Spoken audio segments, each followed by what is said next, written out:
Hola, muy buenas noches, profesora. Yo soy Keila Naomi Cruz López.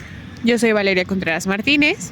Y el día de hoy, a lo largo de este audio, vamos a estar hablando sobre el informe de la Organización para la Cooperación y el Desarrollo Económico, la OCDE. Para el desarrollo de esta actividad hemos planteado algunas preguntas que vamos a estar desarrollando a lo largo de estos minutos. Ok, vale, para comenzar, ¿qué es lo que opinas sobre el actual sistema de educación superior? ¿Hay algo de la lectura que te llamó la atención?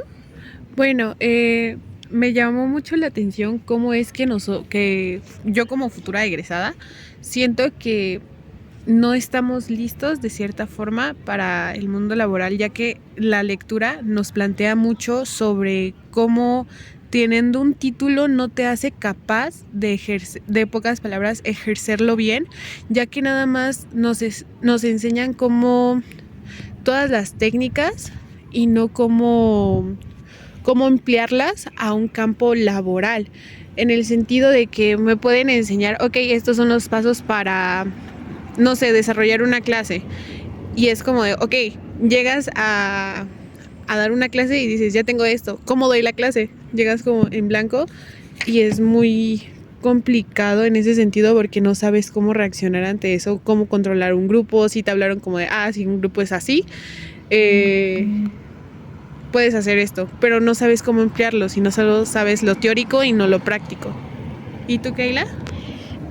Bueno, la verdad es que tener esta lectura me dejó perpleja porque existe una gran discrepancia entre lo que se supone que deberíamos de saber y lo que en realidad sabemos. De hecho, hay una parte de la lectura que menciona, y cito, que los exámenes del EGEL muestran que más de la mitad de los estudiantes no alcanzaron la nota mínima para aprobarlos y que solo el 8% logró un resultado sobresaliente. Esto solamente nos demuestra cómo realmente nuestro sistema educativo realmente no compagina con las necesidades actuales en el Estado. Ok, la segunda pregunta es, ¿qué es lo que piensas sobre las formas de contratación de las grandes empresas o productoras? Hay dos líneas de acción. Por una parte, hay estas empresas productoras que lo único que les importa es la mano de obra y sobreexplotan a sus trabajadores a más no poder. Y por otro lado, tenemos este tipo de empresas que son sobreexigentes, que tienen demasiadas requerimientos para la contratación de una persona, de personal, y esto hace que muchas personas decidan irse por el trabajo más sencillo o aquel que no sea necesario,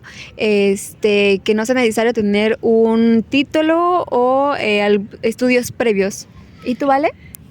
Yo pienso, la verdad, que es un poco marginal su forma de pensar de las empresas, porque la verdad están excluyendo a mujeres embarazadas o personas con discapacidad que sí son capaces de realizar un trabajo. Al contrario, siento que hay instituciones que para ellas que sí están capacitadas para realizar o emprender, en pocas palabras, algunos empleos.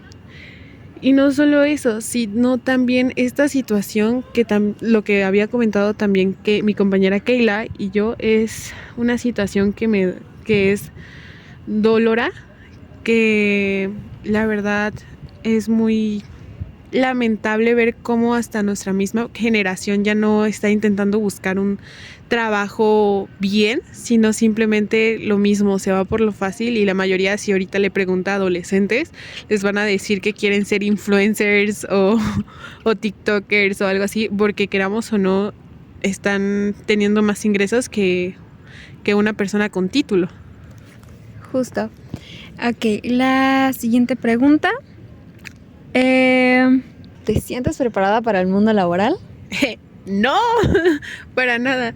La verdad, sí, ya estando ya casi en mi último año, sí me siento un poquito nerviosa porque no sé si pueda llegar a ejercer en sí mi carrera, porque en el ámbito de docencia sí hay mucho campo. De traducción no hay campo aquí, hay más en otros lugares. En otros lugares que no sea México. Y mediación intercultural, es complicado ese aspecto también. Y la traducción, los tres campos que nos enseñan, solo uno tenemos ganancias o buen campo, relativamente hablando, en docencia. Pero la verdad, sí está muy peleado los lugares o las plazas, por lo cual no me siento tan preparada porque tengo miedo de enfrentarme al futuro. Yo de mi parte me siento preparada, pero no precisamente porque haya ido a una universidad, sino porque ya he tenido trabajos en nuestro campo, que es la educación, anteriormente. Lo que he aprendido en la escuela, pues sí, hasta cierto punto me ha ayudado, pero realmente he comprendido más el proceso de qué es ser una maestra, el proceso de enseñanza o las técnicas que yo puedo utilizar a raíz de la práctica. Incluso muchas veces he hecho cosas que yo no sabía que tenían un nombre, por ejemplo, tal técnica yo no sabía que tenía cierto nombre y cuando me la explican, pues es como que me hace más sentido lo que estaba haciendo. Entonces, en ese sentido sí me siento preparada para empezar a ejercer a tiempo completo como maestra, pero no es precisamente porque yo haya estado o haya estudiado lenguas modernas e interculturalidad.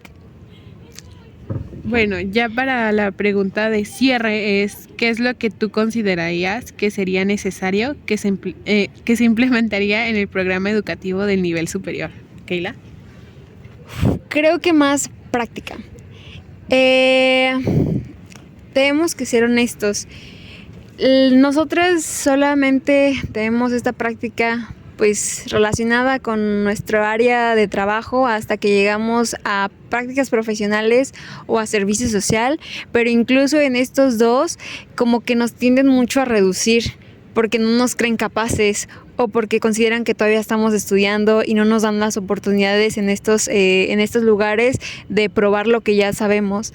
Entonces siento que sí sería necesario abrir como más espacios que nos permitan practicar y no solamente mediante ejercicios, que si bien los ejercicios nos ayudan mucho, es necesario tener un contacto más cercano con lo que realmente vamos a estar viviendo allá afuera y no solamente una vez al semestre. ¿Tú, Val? Yo creo que también más la práctica, porque sí, o sea, si nos pueden preguntar cualquier técnica o cosas así sobre más, como más escolarizado, en pocas palabras, ahí sí podemos explicarlo con claridad.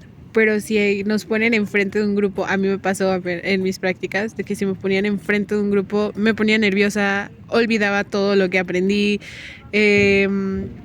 no podía controlar un grupo, o sea, sí es más tener más prácticas en sí y no solo en un corto tiempo, sino irlo empleando desde segundo año más o menos, o tercer semestre, para ir poco a poco soltándose, porque sí cuesta demasiado y sí es como de que pones a una persona chiquita contra un grupo de 30 adolescentes y es como de que no me prestan atención, pierdes el control y pierdes en sí un poco de tu confianza que ya habías construido en este aspecto teórico más que nada, porque si podrías sacar 10 en lo teórico, pero en lo práctico ya ibas sacando un 6 o 5, es como de que no le estoy dando.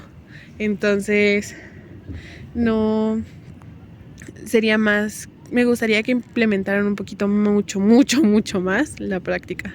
Creo que también de este tema sale el hecho de que tal vez sería bueno que hubiesen como no prácticas, sino espacios en donde se puedan desarrollar aptitudes como la confianza, la seguridad, maneras de modular nuestra voz, porque desde mi experiencia como maestra, a veces hablar enfrente de un grupo al principio fue muy difícil, me desgastaba demasiado la voz y al final terminaba casi afónica. Entonces yo ya con la práctica aprendí a cómo modular mi voz, aprendí a manejarla adecuadamente para no generarme ningún daño o alguna lesión en mis cuerdas vocales. Entonces creo que también sería bueno que implementaran estos talleres de técnicas prácticas, no solamente de técnicas, pues, bueno, que técnicas que provengan de la teoría. Y bueno, yo creo que esto sería todo, ¿vale? ¿Algún otro comentario? No. Muchas gracias, Valeria. Hasta luego, profesora. Yo no.